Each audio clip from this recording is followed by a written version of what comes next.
welcome back to Stitchcraft. My name is Mary, the Stitchcraft Queen, and today is Wednesday, February 26th of 2025. I have some exciting news today because I have a finished object, and then I have two other projects that I worked a little bit on.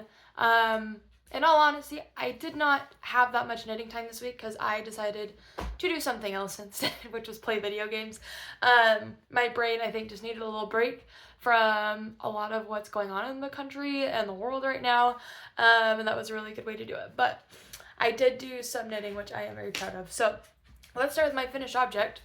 I actually literally just blocked them, put them on the sock blockers. But it is my Disney socks, both of them. All the ends are woven in as well, so I'm very excited to see how they'll fit after the blocking. I tried one, I think it was one of them on last night, and it fit pretty good. I loved how the heel felt. This is, I believe it's called the Strong Heel. The pattern was Vanilla is the New Black, and the yarn is by Malia Made It. It's her Disney Princess Parade. Some more details on that. Well, I'll be updating those in my Ravelry project page. Yeah, funny story. Before I took all of the stitch markers out to count my rows on the foot, I forgot to count them. So I have to go back and recount my rows on the foot so I know how long to make them next time.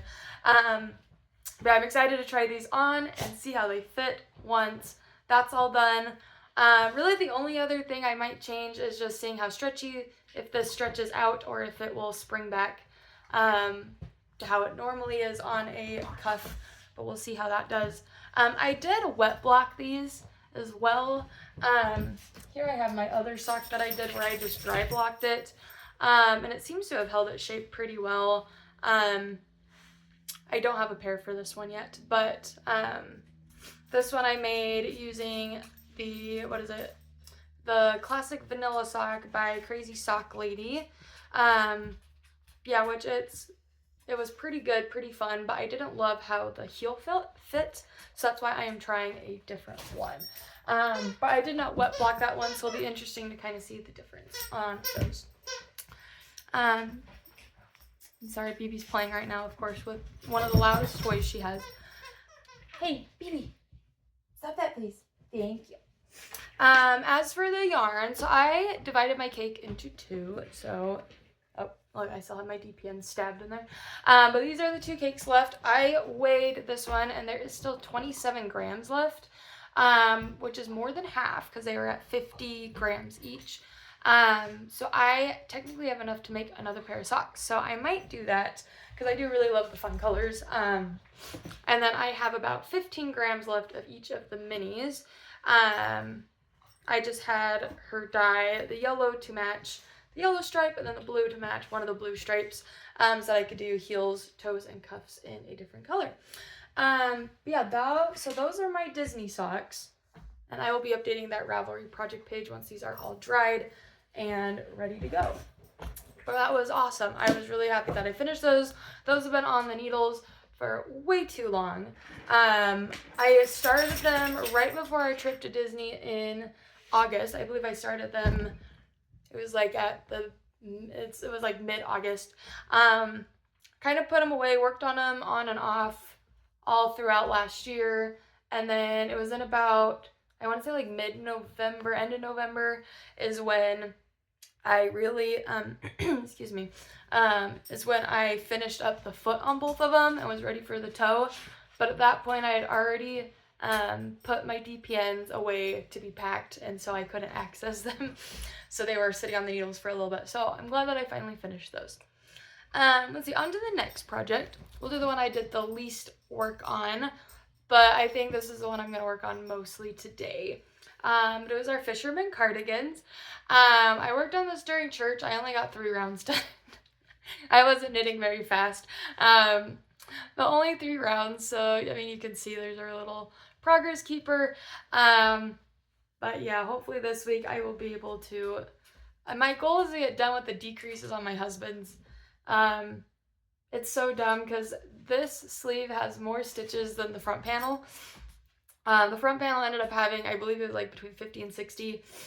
This one's going to have over 100 stitches per round, and so that's kind of a lot of knitting, but it's okay. We can get it done. It's no big deal. It's like as much knitting almost as like the back. I think the back had like 150, so it's kind of right in that same range.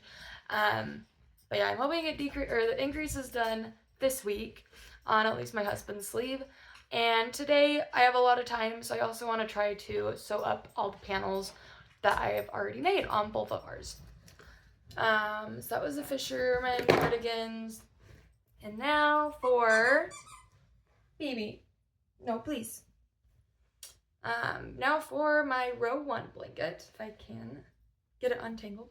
I thought I didn't tangle it last night. I thought I put it away so nicely. All right, so this is what it looks like so far. This is actually the wrong way. It goes this way. Doesn't really matter though, it's a blanket. So up to this point on this top row is what I did last week. And then this week, my goal was to get 1.5 packs done a week, and that did not happen. I am surprised at the amount that I was able to get done in 2, I believe I only knit on this 2 nights. So I think it was 4 the first day. I believe that was last Wednesday. I did a lot. I did almost 5 of them. Yeah, I did 5, because last night I did this one, this dark one, and then I started this new one. I only have 2.5 left. I say 2.5 because this is one of them, the one I'm currently working on. And then I have these 2, and then I am done with this package. I counted as well, if I remember my numbers right, I only have 5 packs left currently. So hopefully I will be able to finish that up well within March. If I'm doing a pack and a half a week, then hopefully within 3 weeks I will have them done and wrapped up. So that will be really nice to have that caught up on, although by then I probably will have received my next row 1, so we will have another package to add, but that is all good. So that will be nice to be caught up on that one, and then yeah, finishing up the Fisherman's cardigan, and then I'll probably get back to my Sweet Shop blanket and start casting on a couple fun projects I want to do this year. All right, and now on to stuff I got in the mail. I didn't get a ton of stuff this week, but I got some fun goodies. I'll do these fun little, this is great. I pulled out the business card too. But let's see, who is the, oh no, it doesn't say the maker's name on these. I'll try to tag them below if I remember though. But I had seen on Instagram back before I deleted it, there was an ad for these tiny, tiny little scissors, like this big, little snips to snip the end of yarn, which is something we do frequently when we're knitting, especially with projects like my row 1 blanket, where I am always changing the color and the yarn. So I wanted some little tiny snips instead of my normal ones, which are the cool foldy ones, but then you have to unfold them every time, because I'm safe and I like to keep them folded when I'm not using them. But when looking at them, I saw that they were like from Temu and those kind of like resell sites where it clearly wasn't going to be good quality. And so then I looked a little further and found a maker on Etsy that makes them. So these are them. I believe the handles and the little covering is 3D printed, and then she says that she makes the little snips herself. They actually do work. On the ones that I'm currently using, I do have to kind of push, if that makes sense, but push the like little prongs together, which is something I'm used to. I'm left-handed. I've had to do that basically my entire life of cutting, or hold scissors the wrong way, because in school they don't generally get left-handed scissors. But other than that, they work really, really well. They actually do cut, which is awesome. My one thing is some of them, like I'm having right now, the case doesn't want to stay on. That's like the one issue I've had with a couple of them, but that's not a huge deal. And that can be like easily solvable with something else. There we go, I think I got that one. I have, yeah, the one pair I have, like I just attached it right here.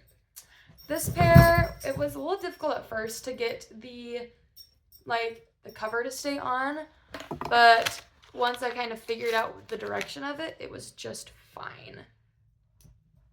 Yeah, like this one's working just fine too. But I do really, really like these. She has them in like 4 different colors as well, which was fun. And she sells them in packs, so I got the 4-pack because I have 4 Notions bags that I generally keep. Those ones still have just the normal snips in them, but it's good like when on the go, or these ones are great when traveling because again they're even smaller than the snips that I currently have in there. So it'll be nice, like we're gonna go on a couple vacations this year. It'll be nice to have the snips that I can bring in case I have thicker yarn that I'm working on. But yeah, so I'm excited for that. Okay, enough about little scissors though. Let's go on to our next item that we got. So I got, last year I subscribed, and I was like 3 months too late into the year. So I think I subscribed in April is when I saw it. I believe that's also when I subscribed to row 1 because this month will be my, I believe it's my 12th or 11th one. And that coincides with this. But I subscribed to Creation Miss Coacher. They did a Demon Slayer like sock set of the month, and I missed the first 3 months of it, which was really sad because like they're all great characters and I love it so much. But I wanted to complete the set because I'm going to be making eventually a blanket out of it. So luckily she put the whole collection back up as her first collection of 2025, and so I obviously had to buy. So this is the first one I missed. Our main hero, Tanjiro. I'll hold it over here. Baby, are you serious? She's like, yes, Mom, I am serious. I want to play. But this one's Tanjiro for our main hero, our main demon slayer, as we could say. I love the green and black for his, it's not katana, I'm forgetting what it is. Shoot, what is it they wear? Kimono. For his kimono, that's what it is. Really, really awesome. He has a really cool green and black checkered kimono, and then red, of course, because that's his color, or his coordinating color. He also has it on his little earrings that he wears. Next is Nezuko, which is his sister that got turned into a demon. The whole point of the story is he's trying to turn her back out of a demon, and so that's why he becomes a demon slayer. But this is awesome because, again, this is very much her kimono colors. And then this reminds me of the little bamboo piece. She keeps a bamboo piece in her mouth. It helps satiate her hunger for human blood for most of the series. All right, then this one is Mitsuri, which is the Love Hashira. She was like one of the main, well, when this started coming out, she was one of the main like Hashiras because they will spotlight 1 or 2 per arc, and she was one of the ones in the arc that was happening, and I was so mad I just missed this one because I love her character. She's so cool. But of course we have her lime green and hot pink. For her hair, she has like different colored hair. It's really cool. And then another coordinating pink. She has a lot of pink on her because, again, the Love Hashira. But very, very happy with those.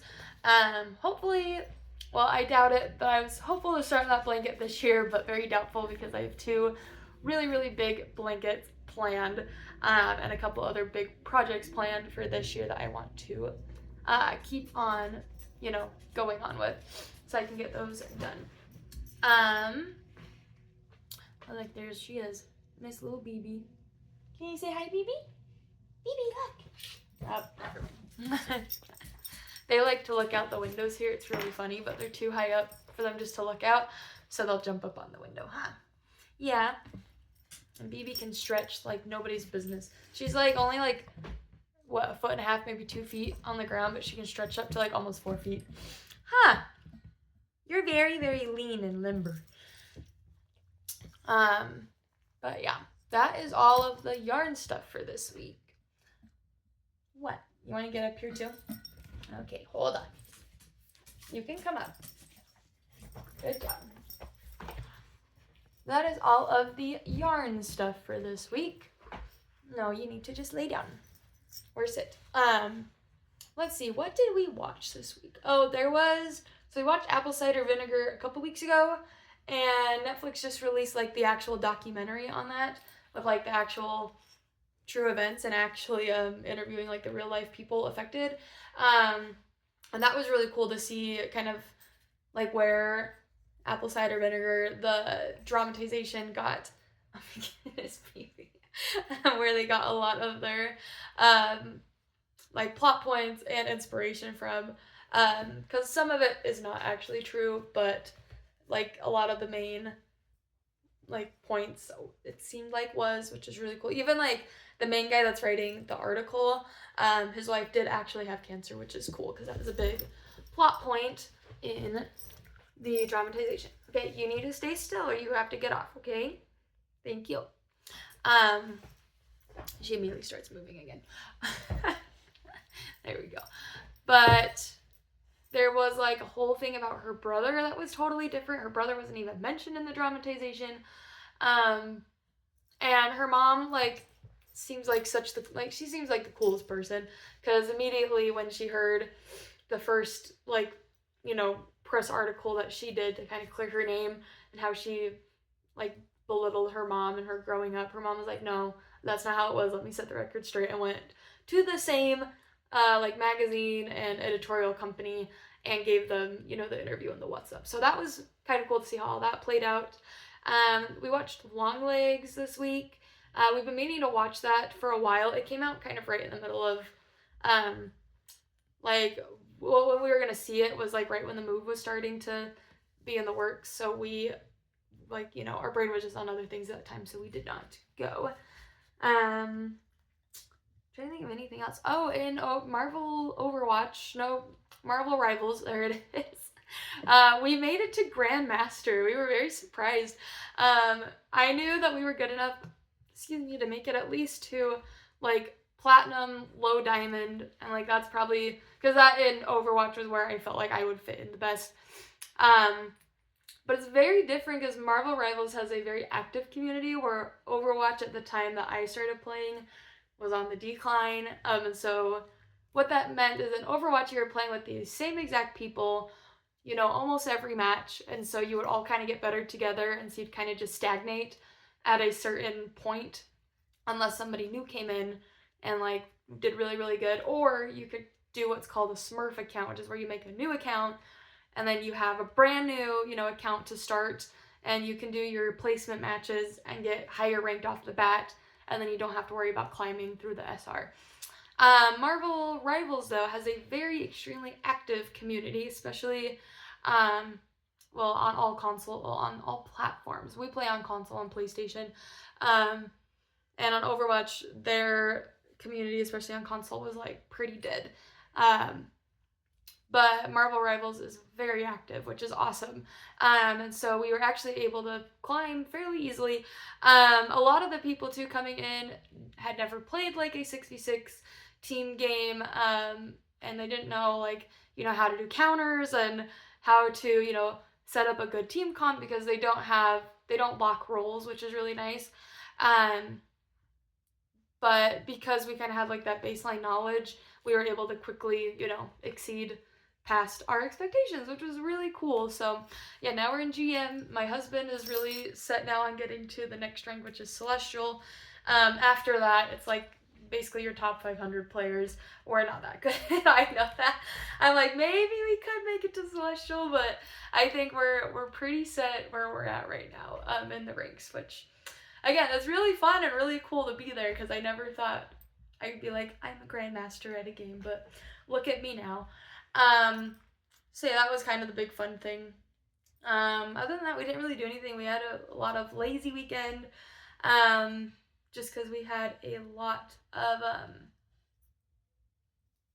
oh, that's the laundry. Sorry, I thought I heard someone rattling downstairs.